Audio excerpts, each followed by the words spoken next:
So musume Pretty Derby is finally 100% confirmed to have an English release right around the corner. Now, if you're not familiar with musume Pretty Derby, it's brought to you by Games. Y'all know them. Most known for games such as, oh dude, this is gonna hurt a little bit. Dragalia Lost, World Flipper, no! Princess Connector, all right.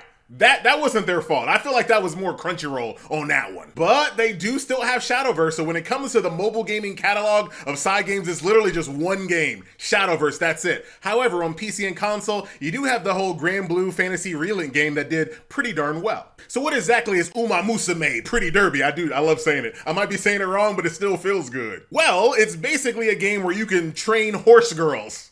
I'll let that simmer for a second. And why did they decide to choose horse girls, dude? I have no idea. I imagine someone on the development team was just really into horse racing and the derby, because these horse girls, believe it or not, are actually based on real life legendary racehorses. Yes. So basically the creative mastermind behind this game decided to take these horses and reimagine them as waifus, as you do. And most importantly, reimagine waifus that still have that passion for running. So for all you derby lore buffs out there, you'll be pleased to know that a lot of the characters in this game have historical connections and characteristics that actually match the real life horse that once lived, or could still be living, I'm not sure. But that extra level of detail isn't that surprising when you consider the long storied history of the Japanese and horse racing. Now, when it comes to like a surface level overview of what the gameplay is like, it's all about managing your team stamina, choosing, the correct training routine with a nice blend of simulation, strategy, and said strategy actually all occurs pre-race. Like, you'd be forgiven thinking that the actual gameplay is the racing itself. No.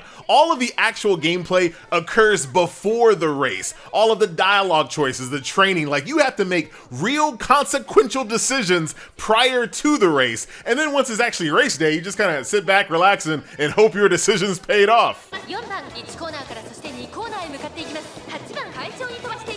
And of course, collecting a whole slew of horsey waifus that you can build affinity with, learn about their backstories, their personalities.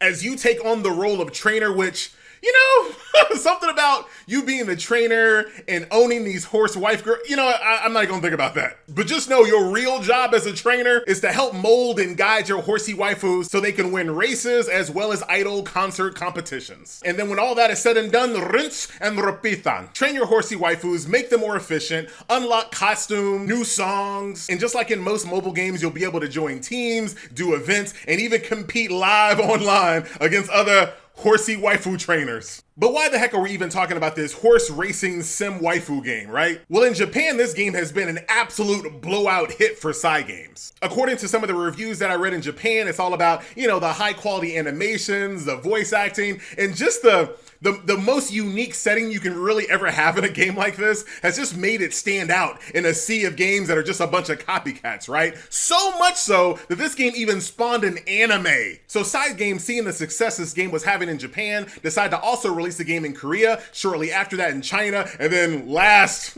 is us. Well, I can't say us. I don't know where you are. You could be in Korea. Say hi to Lisa for me. But it's finally coming to an English audience very soon. So not only has this game spawned anime, it also has a bunch of collabs as well. Like collabs with like real life jockeys, right? I think that's the term. Real life jockey, horse riding dude. So this is one of those really rare types of games that kind of transcend just gaming and go into like the natural cultural zeitgeist. Ooh, FG. Hey man, it felt right, so I said it. Now, as far as the actual community itself, let's just say, dude, be careful searching for high resolution images. Dude, I was just trying to make a thumbnail. Now, another reason why I really wanted to make this video, because believe it or not, down here in Austin, Texas, where I dwell, they're gonna be making a derby track, a horse racing track right here in my backyard. Well, not literally in my backyard, but you know what I'm saying. Now, even though I do want to play the game, I don't really have like a real life interest in horse racing, but dude, if there's a track out there, I might as well just go and check it out at least once, put $5 on Sugar Biscuit. I'm trying to pay my rent. So we're just considering how absurd the setting and the whole idea of horse racing waifus. When this game finally makes its English debut, I would not be surprised if a game like this has a tendency to kind of go viral. I can definitely already see which big name streamers gamers I think are gonna cover a game like this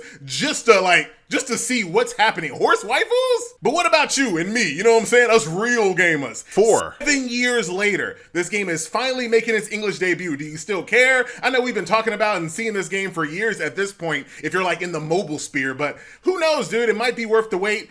Usually games that take this long aren't really worth the wait, but I can't really see. I feel like we know what we're in store for this game, so I think it'll be all right, and hopefully Cygames kind of breaks this mobile gaming curse, because, dude, when it comes to mobile games and Cygames, not Princess Connect. I'm not going to put that on them. All right, guys, I am out.